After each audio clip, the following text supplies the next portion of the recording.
তো পিছনে পূর্বে আপনারা কয়েকবার জমি জমা পরিমাপ করছেন, শেষ ফিনিশিংয়ের সমাধান হয় নাই, এজন্য কিন্তু আবার বসা। তো আমার কথা থাকবে বা আমার প্রস্তাব থাকবে, জানি সমাধান ইনশাল্লাহ দিয়া দেওয়া যায়। আপনারা গণ্যমান্য ব্যক্তি আছেন, যারা সালিশ আছেন, এই যে কাকায় আছে, সবাই মিল্লা আগে আমরা লেগা সিদ্ধান্ত নিম, ওই সিদ্ধান্ত অনুযায়ী বাস্তবায়িত হবে।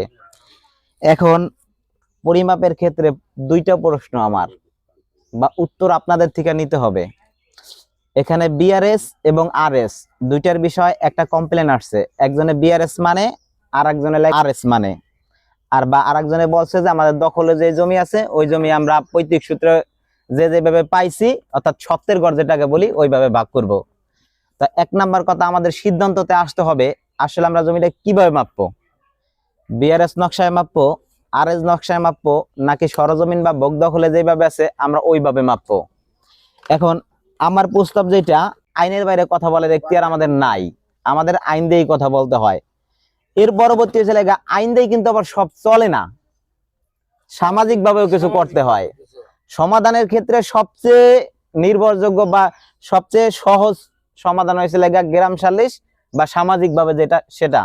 প্রথম উত্তরটা আমার দিয়েন যে আপনারা কোন হিসাবে কাজ করতে চান, যে আমরা আরএস অনুপাতে খাবো না বিআরএস অনুপাতে, না দখলে আছে যেভাবে আমরা ওয়ারিশ সূত্র ভাবে ভাগ করে নিয়ে যাব।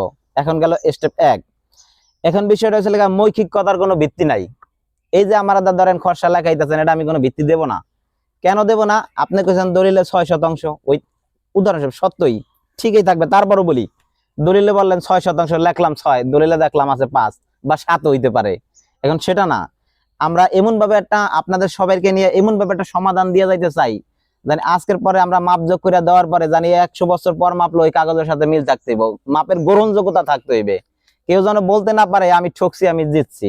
তা সেক্ষেত্রে আমি কথা বাড়াইতে চাই না, আপনারা একটু আগে আমার সিদ্ধান্ত দেন আসলে কি করতে চান, আইনগত ভাবেই থাকবেন না সামাজিকগত ভাবে থাকবেন, কিভাবে থাকবেন, এটার একটা ফয়সালা দেন আগে আপনারা।